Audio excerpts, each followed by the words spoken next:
We will have the conversations that few are prepared to have, and more importantly, conversations centered on rationality. Subscribe now to listen to Rational Voices with Sunil.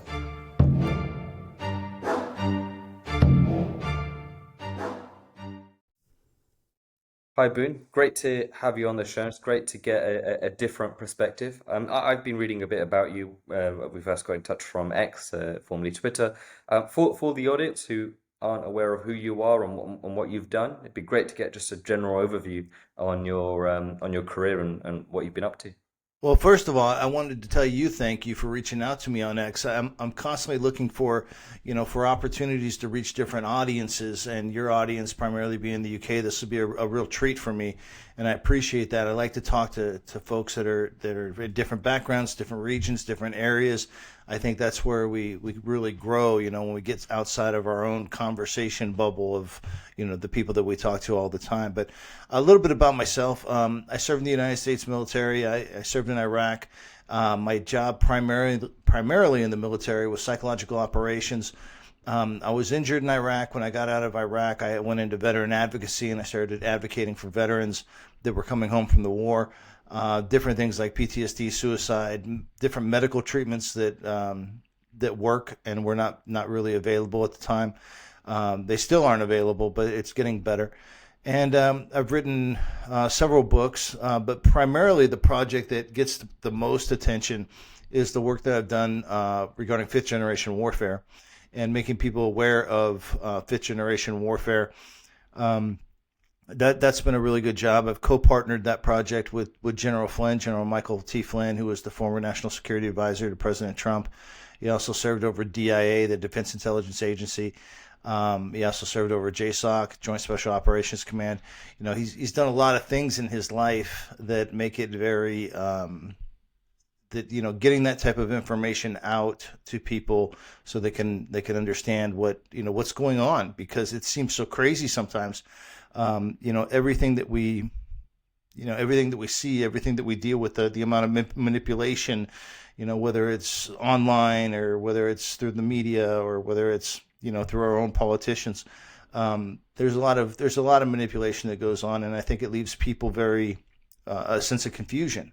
So we just try to explain what's going on so they're less confused, they can make better decisions, and also keep their families together, because there's a lot of divisiveness that tears apart families. And that was really one of the biggest motivators for us to do this, is that we're just talking to so many families, and I don't know what it's like where you're at, but in the States, it's like a few years ago, everybody just split. They just split in all these different directions, and it didn't make any sense. And so we try to make sense of it. It's very similar in the UK. I think for us it was more probably Brexit, which really started a real conversation amongst people who voted Remain, people who voted Leave. It started a really, I think, of course, in some ways, a lot of division. I don't think it was meant to do that. I think there's lots of people who had good intentions, but unfortunately, it really caused a divide, and people were just. I felt more from the Remain side, who just were refusing to understand why people voted, even if they disagreed, Leave. It just felt like those people would put all the levers in a box, which was, racist, bigots, that kind of stuff, and then they couldn't understand why somebody who wasn't white who voted Brexit. It was a really big kind of division. I'm guessing that's probably similar for America with the Trump election in 2016. I'm guessing that kind of. It seems to be the same game wherever you go. And, I've been talking about how the United States is going through this Renaissance period. It's Renaissance being the thing that connects the old to the new. There's a Renaissance happening in the United States, and you're seeing that with Trump. And right now we're going through a modernization phase of our government. I think that's a lot. Everything that Elon Musk is doing right now in the United States, with Doge, the Department of Government Efficiency, a lot of that I think is the primer, is the beginning part of understanding how we can modernize and make things more efficient. First we have to kind of get rid of whatever corruption that's in the system, and then we got to start fresh. So it's a big deal, but you've also seen the same, around the world. You've seen populist movements just popping up everywhere. And that's, I think, part of that renaissance. I think that there is a counter Kissinger or a reverse Kissinger move, kind of happening right now with the U.S. and our allies in Europe. So there's a lot of changes just that are happening around the world. And in the background, you've got this invisible hand of this manipulation that is trying to influence people, one way or the other, to pick their side and to be a part of a team that other people are trying to advance from. And so, whether we're talking about Brexit, whether we're talking about, Canada breaking away from Canada and becoming part of the United States, whether we're talking, what's happening in North Korea or South Korea right now, what's happened down in Argentina, everywhere you look, we're seeing such massive population, kind of that head change. People want things to be different. And when that happens, you're going to have an opposition that provokes, people to oppose those things. And so I think we're in the middle of a lot of changes right now around the world. And, relationships are being reassessed. For instance, for the United States, here's what I see. We're kind of looking at NATO and the conflict in between Ukraine and Russia. And we're saying, not me, but I think the United States is reassessing, saying that's not our primary target. That's not our biggest threat. And we don't have the resources to fight in Europe and in other places. But the U.S. looks at China as the primary threat. And it's a primary threat that just has not been addressed. And for whatever reason, whether it's corruption within our own country, whether people in our own country are, somehow in a direct or indirect way, they have, the interest of China, of the CCP at hand more than they have the interest of the United States at hand. And so there's going to be opposition to that. So there's a lot of changes happening just about everywhere right now. And I prefer to look at it like a renaissance. Things are being realigned. And there's focuses being put in places that they haven't been before. And I think that by and large, the populace, people, the citizens, society, doesn't understand all the factors. I can speak for Americans. Americans really do not understand geopolitical factors. Americans, a lot of times are very caught up into, Republican, Democrat, and the players of that game. I don't really get caught up in the players as much as I get caught up in the game. What game is going on here? Who's on what team and what are their objectives in the game? That's kind of where I focus. But I think I answered your question. No, it's fascinating to understand your perspective on this because we in the UK and in general Europe, it's hard to understand what's going on in America, what the feeling is. For a lot of people, maybe more in Britain than Europe, there is a feel of a lot of doom and gloom in Britain at the moment. There's lack of talk on growth, lack of just basic hope. Mm. And you look across with yourselves in America, and it just seems like there's so much happening. There's whether you agree or don't agree, there's definite change. There's definitely there is a drive for efficiency and all this sort of stuff. So to me, it looks very exciting and a great time for America. But again, our media would not show that. It would be showing like a much more it's almost a crazy time in America where it's just all very just all over the place. That's what they're kind of portraying in the BBCs of the world, the sort of UK media outlets. They'll be saying that this is just chaos and it's just a group of people who are just running as the first thing that comes to their head. They're just doing it. They're not. There's no plan. That's what we kind of hear. What's the feel like in America for the Trump administration? Is that big hope or is it that kind of chaos? What's the kind of feeling? Well, Trump did win the election. He won the Electoral College and he won the popular vote. So that's a good indicator that a lot of people want the same thing. But there is going to be a group of people that doesn't want that. And then it comes down to whose voice can be amplified the most. Trump obviously gets a lot of amplification, like on things like X, on Truth. The other platforms, not so much. The mainstream media, I think they still don't know how to handle it, and they appeal to that minority audience, and I don't mean minority as far as people of race, people of color, or females or anything like that in any of the groups. I'm talking about the smaller audience. I think the media appeals to the smaller audience a lot of time because, for one, it creates engagement with the larger audience because they want to disagree, and people are willing to speak up more when they disagree than they do when they agree. So it increases engagement for them when they do that, which helps their ratings, which helps their numbers and their metrics. So it looks like there's probably a little bit more opposition to what's happening with the administration right now than what actually is happening right now, because there is a lot of support, and especially with the amount of that's been uncovered with Doge, the amount of money. Americans are hurting right now in a lot of ways financially.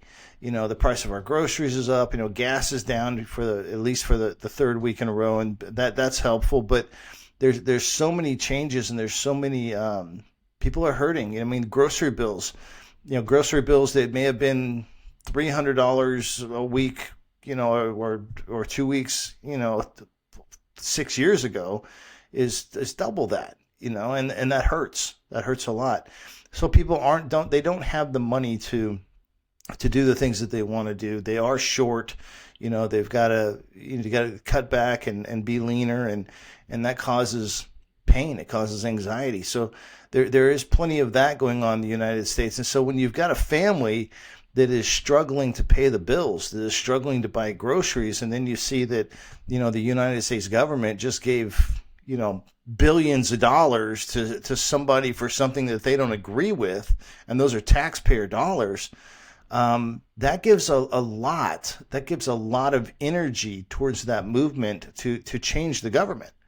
And that's happened a lot. That happens a lot in the United States right now, where people who in the past would have never voted for a Republican, but they're sick of they're sick of seeing this waste. They're sick of seeing, this group over here, this group over here getting billions and billions of dollars. Meanwhile, they can't pay the electric bill, and their taxes are continuing to go up. I know my own taxes. 1 year there's certain write-offs I can take, and so that's my tax strategy. And the next year I can't take those write-offs, so now I'm paying more taxes because I can't take the same write-offs.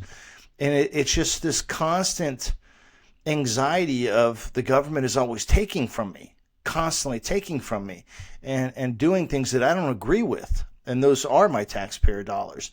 And I think that is a huge sentiment across the United States right now. Is there optimism with Trump winning now? Because one of the interesting stats I saw was how even in almost every aspect his vote share increased, whether it's with Latinos, the black community, even I think there's marginal difference with women, but generally across the whole spectrum, his vote share drastically increased. It wasn't really, again, shown in our media outlets that was the case, but it's evident that there's been a massive shift there. Is there that hope that Trump and his administration can make some of these really drastic changes to America? I think it starts out. It ends up being hope, but I think it starts out with anger. People are angry. People are frustrated at the way things have been going. Some people are frustrated by the endless wars the United States has gotten involved in. And some people are, and so that's a factor. Some people are angry about, I mean, it's a factor, but men and women's sports. It's like that's a very big visceral thing that makes people upset. And the other thing is the economy makes people upset. And then when Trump can link that poor economy to basically, politicians that have been doing side deals, that have been, wasting taxpayer dollars, all this stuff. So Trump represents revolt in the United States in many ways. He represents the people revolting against the system that they feel has let them down. And from that comes hope. Okay, well, we're going to be in this revolt right now, but at the end of it, things should be better. And there are a lot of people out there that would not normally have voted for. I don't think people look at Trump like he's a Republican. I think they look at him like he's Trump. And so that way because that way he can break free a little bit from that dogma of Republican Democrat, and that's why Democrats would slide over, because he doesn't represent, in people's minds, he doesn't represent the traditional Republican Party. He represents MAGA, which is changing the Republican Party and which is pulling people from the Democrats over to the Republican Party. So we've got a lot of factors here. Democrats are being pulled over to the Republican Party because Trump happens to be in the Republican Party, but the Republican Party is changing because Trump is not a traditional Republican. He is what he refers to as MAGA, which is much all the tenets of populism. So this is the trend in the United States. It's fascinating because, when in 2016, I tried to, just being interested in US politics, I tried to watch some of the coverage in the build up to the election.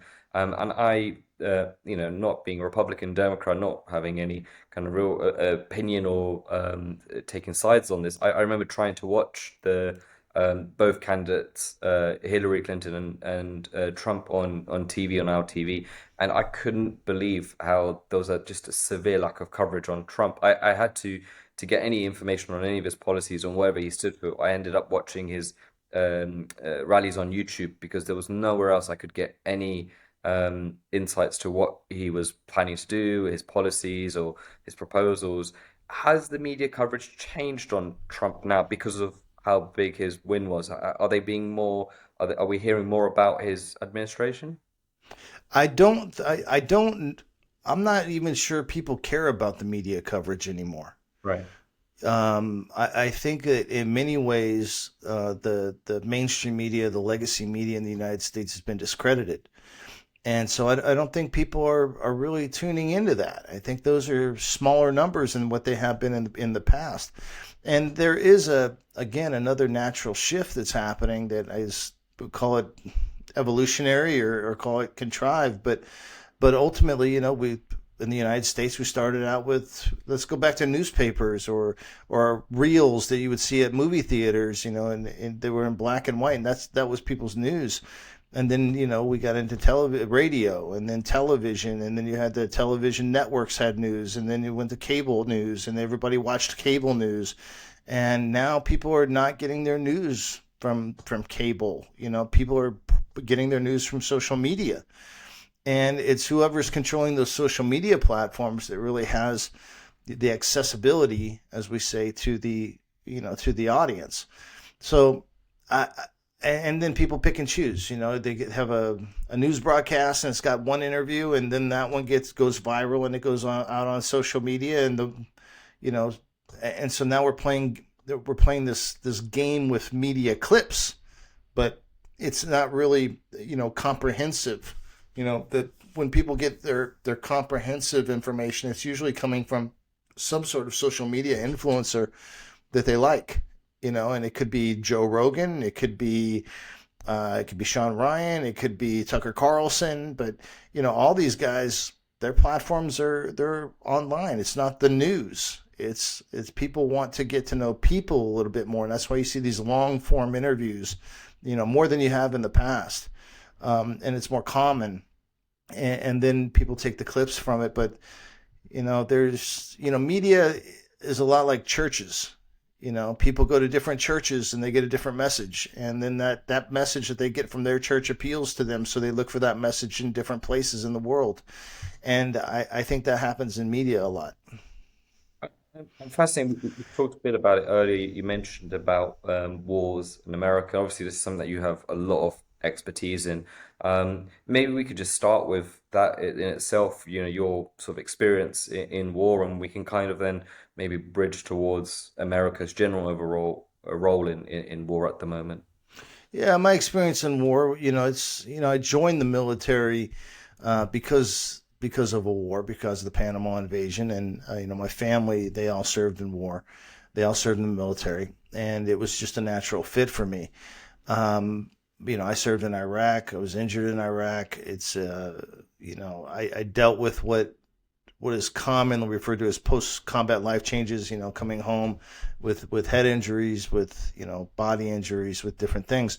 So I'm very familiar with the environment and with the with veterans and with veteran issues and military issues. That's been a thing that's been a part of my life my entire life. With regards to the endless wars that I mentioned, you can't send people to war without the intention of winning. This is a real problem. I mean, the way it affects morale and the national will of the people, the morale of people in the military, but also the national will of the citizenry of society in America. It affects them deeply. And then it's hard, where I see the biggest, you know, uh, the biggest consequence to all that is that, okay, what happens when we really have to get into a war? Because it truly does equal our survival as a nation. And then the people are like, well, wait a minute, that's what you told me last time. And that wasn't happening. And then you've got military going, yeah, I'll do my job. That's what I'm here for. I took an oath. But that's what you told us last time. And it wasn't true. And so it's kind of like, the boy who cried wolf, if you know that old story in America. There's the boy cries wolf, and all of a sudden the wolf's never there. And then all of a sudden the wolf is there and nobody believes him. So and then there's this lack of trust in the government because of that. So we've got some real societal, relationship things going on with our government right now that equal, how do we maintain our national will to defend ourselves against a foreign adversary? At the same time, we have to put a big bright light on our own government and say, hey, there's a problem here. We have to clean this. So these two things are happening at once. And I don't, in modern times, I don't know when that has happened before, when the people can maintain national will at the same time, understand that their government has done them wrong in recent past. What is the state of the current U.S. military? You've obviously been part of it in the past. What's the general mood and morale like in the U.S. military? And are people signing up to join the military as much as they were maybe when you did? Well, there's been a change, over, through the Biden years. There was a decreased enlistment in the military. I mean, it was very hard to get people to join the military, and now that Trump has won his second election, the enlistments are way up. The recruiters are not having the problems that they were having before, and so this wokeness in and of itself, when that was being pushed in the military, it turned away a lot of folks who would normally be attracted to that life and that lifestyle. The military is based on a meritocracy, or it should be. And there's a lot of folks that go in the military that come from different walks of life, but the same socioeconomic factors are controlling each of them.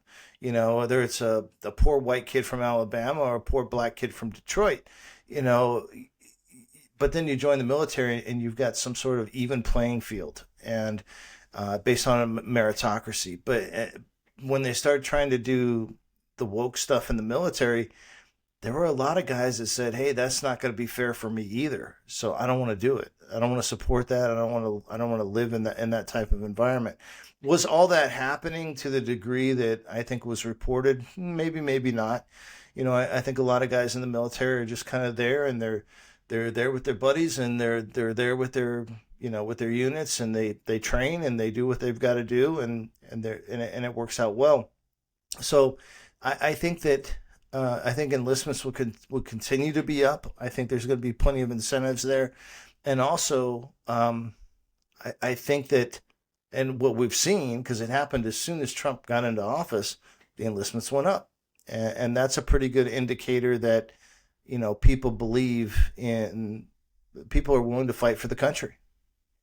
I found it really bizarre. Same thing happened in the UK when the wokeness actually got into the military, because you would think that's the one place almost that would always be protected away from the wokeness. You need the the strongest, most competent people for national security. I couldn't believe how even there was signs of any of it into the military, and it was really shocking to see in Britain, and I'm guessing on it's probably slightly bigger scale when it comes to America. Yeah, yeah, it's definitely been a factor. You know, it was such a pivotal change because when we started this whole global war on terror, there was a lot of, motivations were high, morale was high. All the video games about, war fighting were, flying off the shelves. Everybody wanted to idealize that. It was a big deal. So we went from this very, high point in morale to it absolutely being tanked, and I remember when one of the things that really hurt the morale in the military was under Obama when he was doing we call them pink slips. He was basically saying he was getting rid of people in the military, and they were getting notifications that they were being pushed out, while they were in combat zones. So you've got O3s, you got the O4s, majors and above are sitting in Afghanistan, and they're trying to do their thing for the war effort, and then all of a sudden they get a pink slip. They get a note that says, "Guess what? We don't need your services anymore." Well, then all their focus changes. Like, well, it's not like, okay, the mission in front of me. My wife is back home saying, "Hey, how are we going to eat next year?" I've got to worry about that too now, and that put a lot of pressure on things, and there was a lot of anger in the military when that happened. Like, how do you do this to me right now? And it was very personal, very, very personal. How do you do this to me right now when I literally have my life on the line for you? Literally have my life on the line for you. So that was one of those factors that started changing the morale. And the other thing that I think affected morale too was the poor medical treatment that a lot of guys are getting when they came home and they were injured. That was a factor. So now you've got Kennedy coming in, who's open to different things, and I think that's another motivating factor. I know there's a lot of fans of Kennedy in the military because we want that to better treatment. We want better medical treatment. We don't want the stuff that doesn't work, and the stuff that Kennedy is open to, and thankfully within our own government we've got a lot of veterans that have been through similar situations and have had to go outside of what they would normally get for medical treatment in the United States and go out of the United States for better treatment. And it exists, but it doesn't exist in the United States. And Kennedy wants to bring a lot of that stuff in, which will help the veteran community immensely, which, the secondary effect is that encourages people who want to join the military. So in case they get hurt, they at least have a way to get better. What is the response? It's really interesting to hear about that from the military perspective on Kennedy. We've had a lot of people on this show have been really one of the most excited appointments of the Trump administration has been Kennedy. He's received some really good feedback from the people I've spoken to who are really happy with the way he's tackling health issues, having a much more open mind, and not just being sold what we've been told from previous health so-called experts. What is the military's perspective on Kennedy and in general America? Is America really receptive to the idea of RFK being the man on health? I think I haven't heard a whole lot of pushback on it. I think people by and large, I mean, it's obvious our food is bad. It's obvious there's been certain medical practices that have happened and been voted into law because people were making money on certain stock choices. It's obvious that certain, agencies of health, we'll just say that, agencies of health within the United States have pushed an agenda that is secondary to what the health of America is. It's obvious to people that the drugs that they give to combat veterans when they come home is leading to suicide. It's not reducing suicide, it's increasing suicide. So, I mean, what's the common denominator here? It's health. It's health. And the guy in charge of health right now is Kennedy, and he's singing a different tune. So I think folks are going to continue to be interested in him. The military, the veteran community is very interested in him. I talk to veterans on a consistent basis who are heavily involved in the psychedelic therapy treatments, and Kennedy's not opposed to it. He's voiced some support for that. That this is a big thing in the veteran community right now because for one, there's not enough providers. For two, it's expensive, and for three, you can't get it in the United States. So you've got to go to you got to go through some sort of underground to be able to get it, and that underground can be somewhere outside of the country or even within the country. There's an underground, and you know that's just an indicator that this is something people really want, and they're going to find a way to get it. You also got the medical aspect being, a really good thing for the military with Kendi in charge. What's interesting is in the UK we've not had this sort of if you like this revolution that you guys are going through, and what I find fascinating, maybe one of the reasons military also the numbers are going up in the States is I think Trump has given that kind of positivity towards America in Britain at the moment, it is a reoccurring theme where we constantly talk down Britain on a regular basis. We talk about the sins of Britain and the empire almost on a daily basis, and I can't help but think that maybe that's one of the reasons people maybe don't want to join the military in the UK, or people are feeling less passionate towards their country because on a regular basis they are told about how bad the country is and all the bad stuff it's done. Do you think that was maybe a reason also under the Biden administration why less military people signed up to join the military? I do. I see that as a major theme. If you've got a country and that country has prosperity, and one of the things that provides the prosperity to that country is it being able to defend itself militarily, well, then what's the natural thing to do if you're trying to tear down that country? You want to tear down the military. You want to take away the will for people to want to join the military so they will not fight a foreign adversary. They will not protect that government, that country. And I think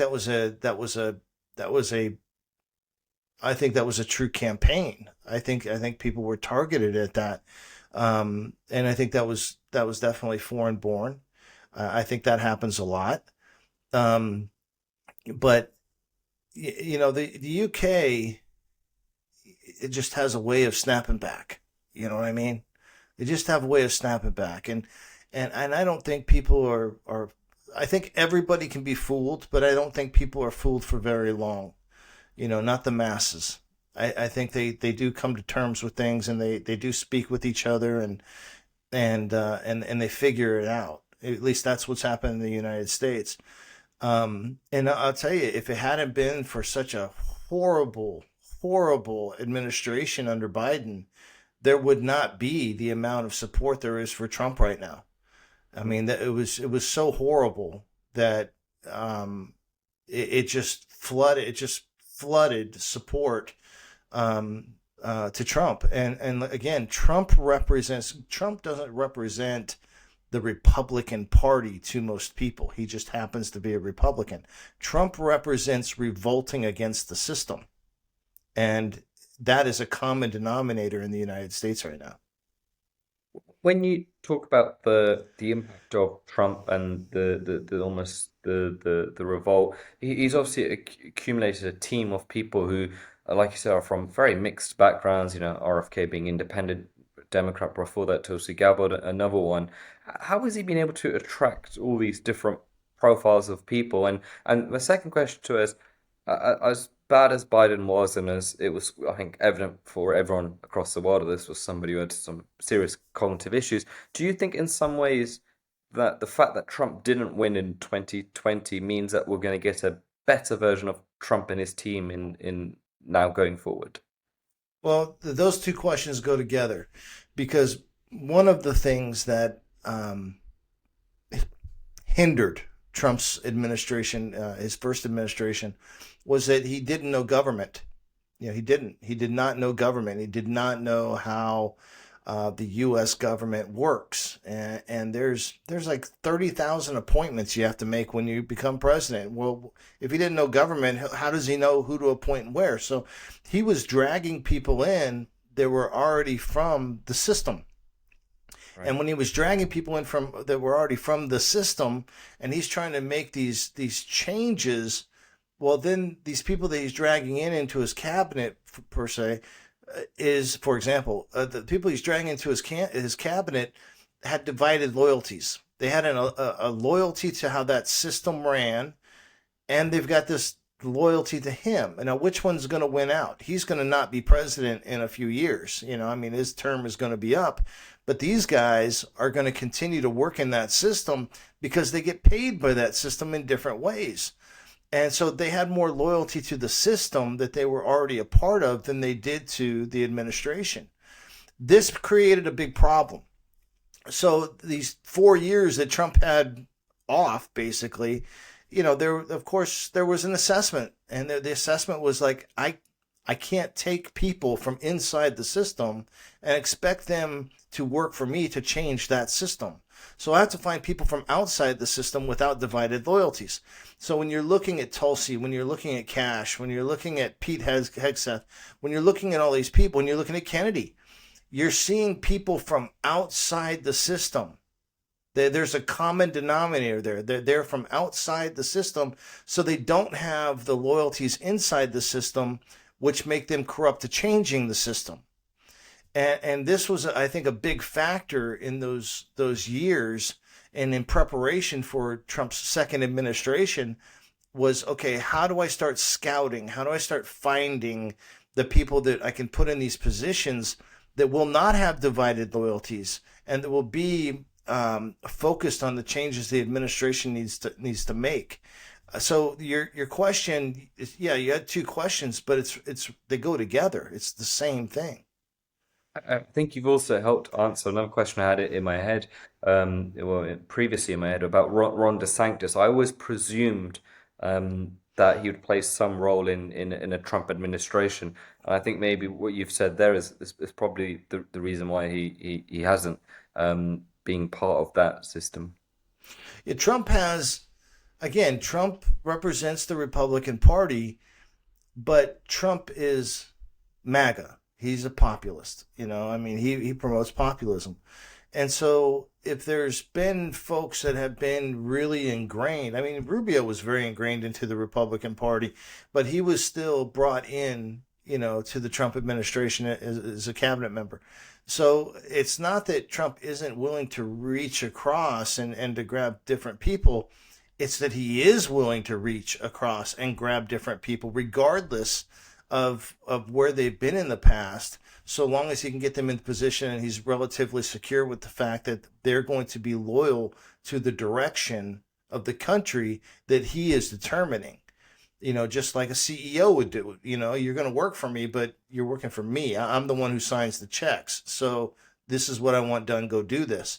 And that's how things are being run right now.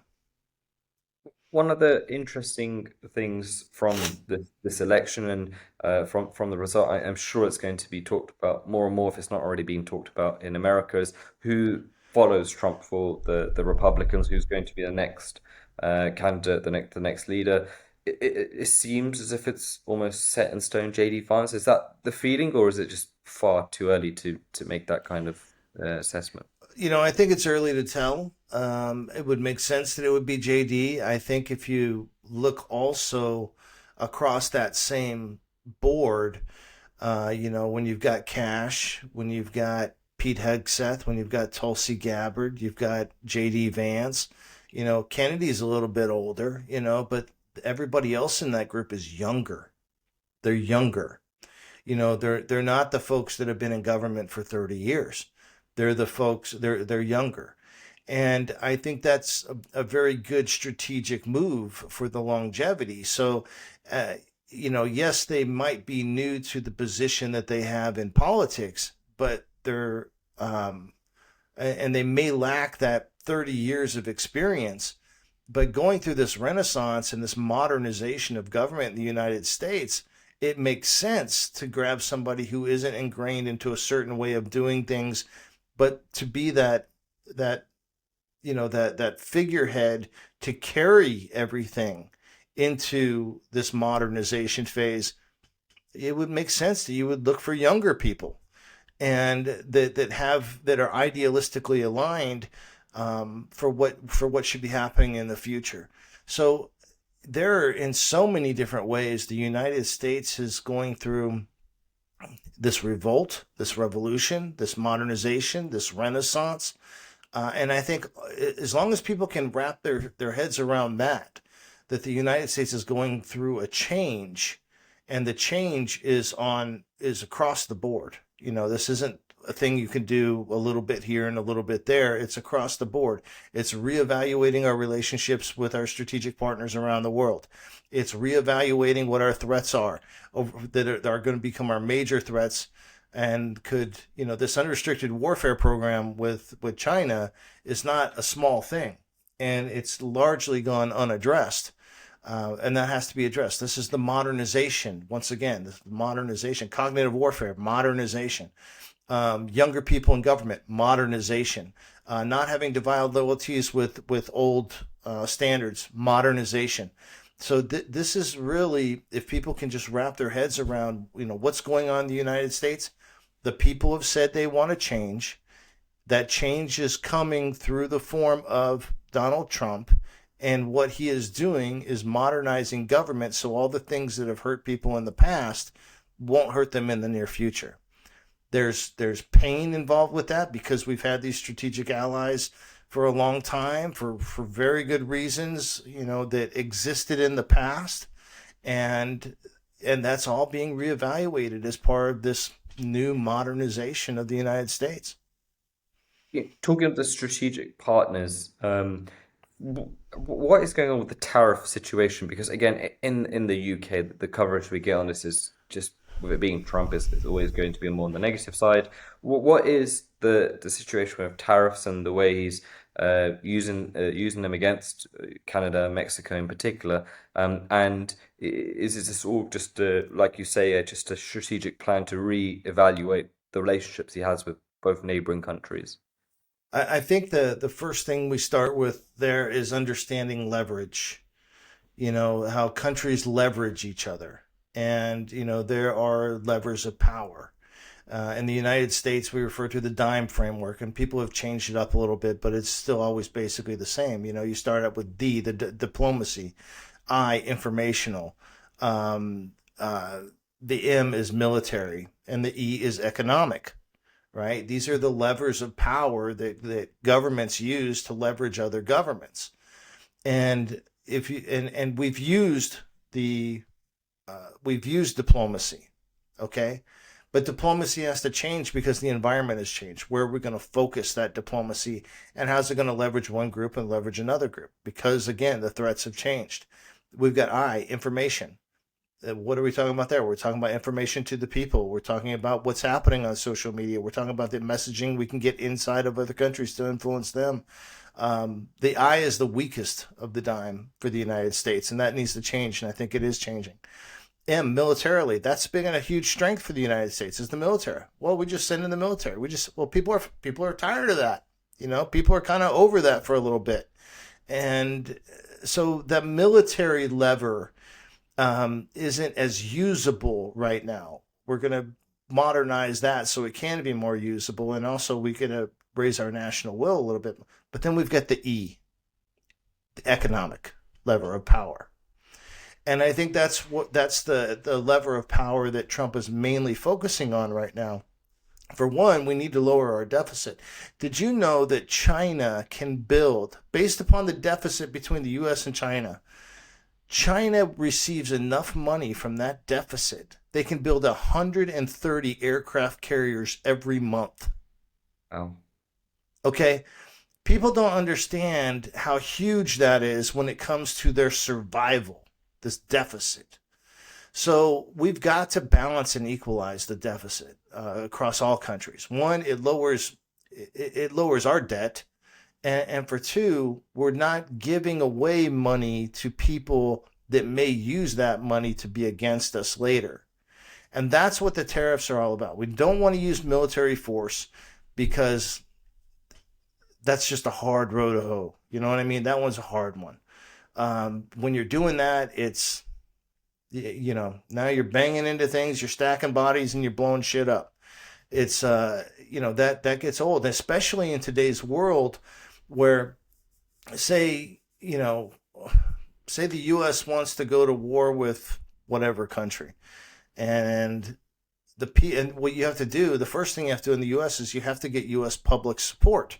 There's something called the Weinberger Doctrine that came out after Vietnam that said the U.S. will not engage in any foreign war without U.S. public support, which means you got to get the people's buy-in. You got to get them behind this thing, because if you don't and you go to war and the people are against it, now you've got a war back home from people revolting against the war, and you've got a war overseas because you have a war overseas. So to alleviate that, the United States always has to get the buy-in from the people so they don't have the revolt internally. This has happened through time. So if Trump is gonna focus on things right now, just to bring it back to center, it's got to be on this is what he knows. He knows numbers. He knows economics, and so that equals tariffs. That equals leveraging Panama to hey, this canal down there. Guess what? You've given it up control to China, which they have. And, by the way, China is also doing a fair amount of copper mining, or getting a fair amount of copper out of Panama. And that's also a problem. These rare earth metals, that's an issue. So you're going to see, and that's also on the economic side, because if you don't have the rare earth metals, then you can't advance your tech, then you can't advance your military systems, or, advance what you need to build things like munitions, body armor, tanks, if you can't, aircraft, if you don't have those rare earth metals, you can't do that. So I think what you're seeing Trump focus on, if you see, like, okay, he's saying strategically we need to have Greenland. Well, that has to do with rare earth metals, and it also has to do with the fact that strategically it's very, very close to us, and we've got to make sure that we expand our borders beyond our integral borders to make sure we have another layer and buffer from our adversaries, which is real. So that's why Trump is forcing with these tariffs for Canada to do more things militarily to protect the borders of Canada, because that protects our border. Going into Greenland, that also increases another layer to our border. The rare earth metals inside Greenland, same thing. We need those, because if we do have to go to war, we're going to need all this stuff. China has consumed much of the world's property that has to do with rare earth metals. Okay? So if we were to get into a big war with China, we would be fighting over the rare earth metals militarily at the same time we're fighting China. So we have to get control of the rare earth metals. We have to get control these tariffs, lower our debt, and also make sure that we're not giving our adversaries the financial capability to defeat us at the same time. All this falls within the dime framework, and more specifically on the E of the dime. I think this administration, in the past when we've leveraged other governments, it's usually been militarily, or it's been through some sort of intelligence agency program, to get people elected and to be able to influence them and things like that. Well, what happens when your intelligence community is maybe a little off? Okay, and I'm talking, there's great folks in the intelligence community. I have plenty of friends there, love them to death. But there's been, again, within the leadership, there's some problems. Just like in the DOD, there were the Department of Defense, there were some problems. So within all these agencies, people are doing what's always been done on a certain path, and in some cases, rightfully so. Right? You have these long-term plans. But we're going through this modernization where those plans have to change. And when you have people in those agencies, they've been doing the same thing their whole life. They're convinced of it. They're bought into it. They've dedicated themselves to it. They believe in it. They're just not going to walk away from that very easily. So as part of that modernization phase, who can you rely on within that dime framework, those levers of power? Well, if you're changing your country from within to modernize it, the easiest thing a president can do is focus on the economic factors, which is tariffs, which is leveraging anything economic that had, like, for instance, Panama. Hey, we're going to take your Panama Canal back. We're just going to take it. It's ours, and then you're not going to be making the money off of it. We are. See, so now we're threatening them economically, and a lot of that has to do with making sure that they're not getting that we're denying access to the CCP, their ability to get these rare earth metals from the places they are to the places they want to take them. This is a factor. So I think this government or this administration is focusing on this modernization, and instead of controlling leveraging other countries with military or some sort of covert operation, covert influence, they're going to focus on how to leverage them through money. And this makes a lot of sense because the commander in chief is a business guy and he doesn't want to send people to war. He truly doesn't. That's not his thing. He would more likely do something like what happened with Soleimani. He would take out a head of state and forget sending divisions of troops and then ignoring the head of the snake. He's going to go right at the head of the snake. So it's very, very directed. I know I've kind of answered probably more than you asked, but it's important for people to understand that countries use levers of power and they only have certain levers, and some levers are not available right now. Other levers are, and other levers are underutilized. And based upon the will of the American people, right now, they don't want the government to be using military leverage. And if he's changing what's happening within agencies, well, there's certain things that need to change there, and it's not going to happen overnight. So the one thing he has at his disposal right now is for levers is economic. That was so well explained. I mean, we have, I don't think I've heard that sort of argument being made in our TV outlets, our media outlets, anywhere in the UK, in terms of the use of tariffs and how you can use economics to yield leverage and power. I want to touch on something you talked about there in terms of the information agencies and these groups of people, because we've had on this show General Robert Spalding a few times, who's talked a lot about the threats of China over the years. We've had other people based in the States talk about the threat of China. Why is there almost a lack of uh, almost there seemed like a lack of urgency or a lack of group thinking on the threats of the CCP? Because to me, it seems almost a few things that could be the reason why. One being the kind of the stuck in the stigma of Cold War mentality, which is Russia is the threat, Russia is everything, and Right. Russia is the enemy. And the second part of me thinks, is there some corruption involved in the sense of it's so clear that on what China is doing across the globe, to be honest, and it just seems like the people are turning a blind eye, and I can't. Part of me thinks that they Brother, can't. you're saying the quiet part out loud. Yeah, It's yeah. There's the CCP's ability to conduct political warfare, and their three wars doctrine. To be able to conduct influence in foreign countries is off the charts. It was written about in a book called Unrestricted Warfare. And if you look through that book, it's very well laid out as to what's happening. And General Spalding is a good guy to talk about that stuff too. So I'm glad you're talking to him.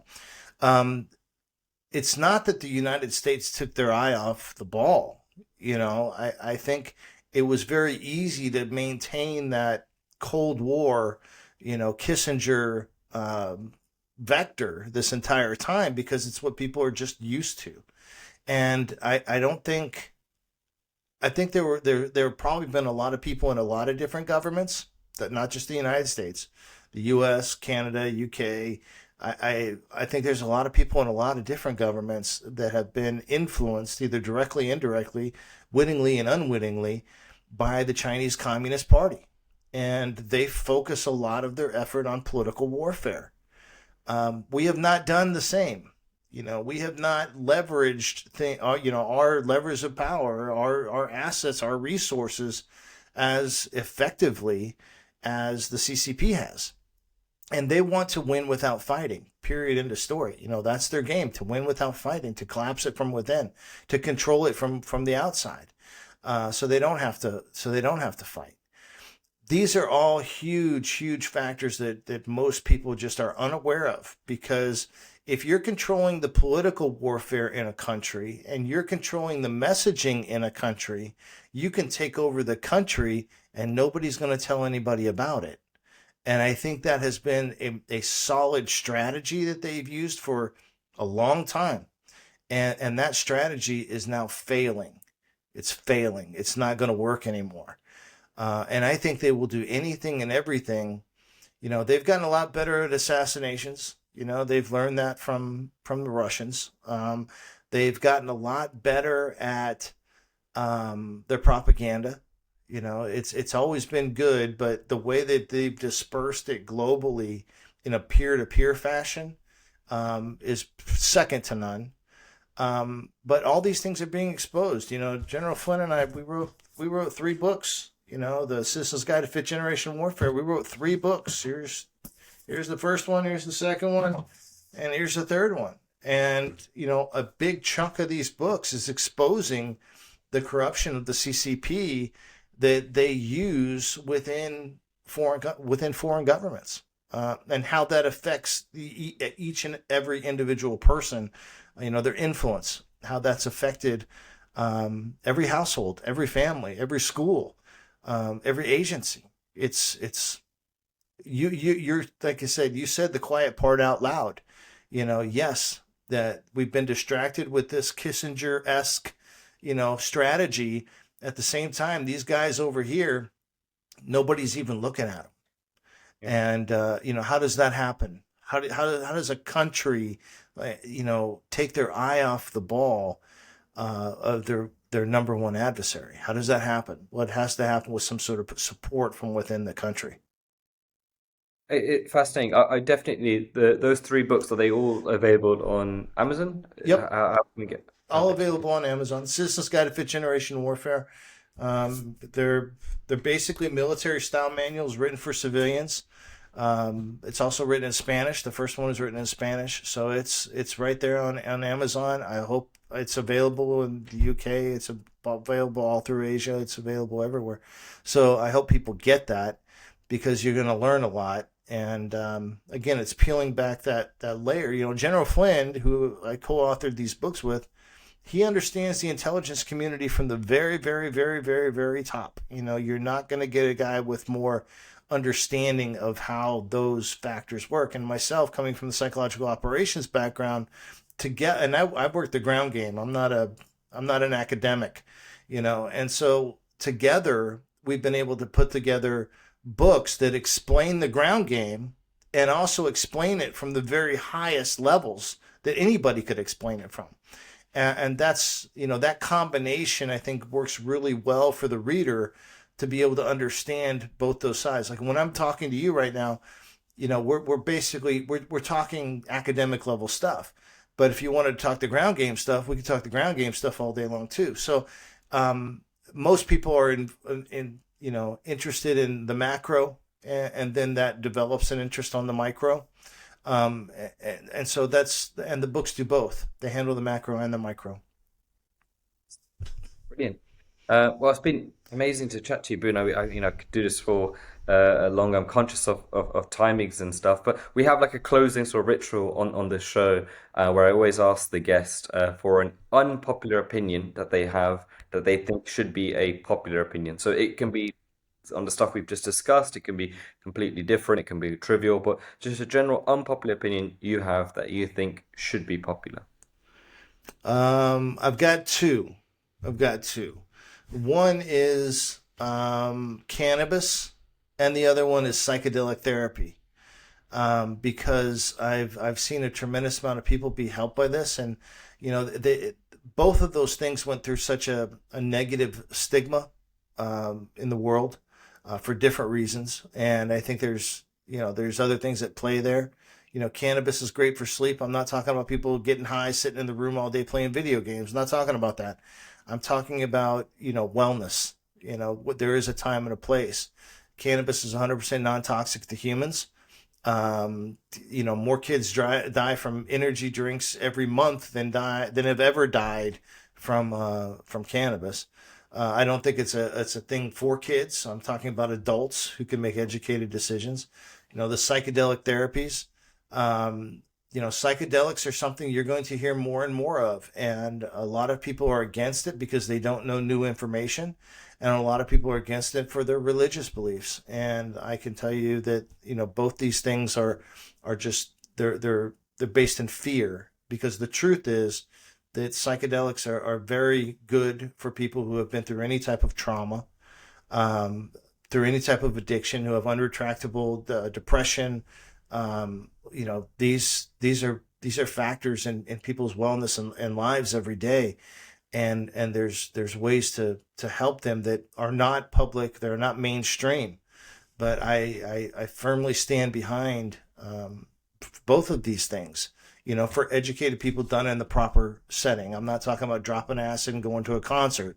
I'm talking about proper setting in a medical environment, or with somebody that's experienced, truly experienced, not just with a guy who knows stuff, but truly experienced. When I go down to Mexico, and I'll encourage anybody watching this to check out freedomibogaine.com, freedomibogaine.com. When I go down to Mexico, I I have to, or everybody, they've got to get blood work. They've got to get their heart checked. They've got to answer a questionnaire. You need to know what type of medications are on. So that's what I mean by a controlled environment for these types of therapies. And then, you get cleared by a doctor, in real time, not something from a year ago, 2 years ago, but like, right, what's your physical state right then and there, to make sure this is okay for you. So that's what I'm talking about, being responsible.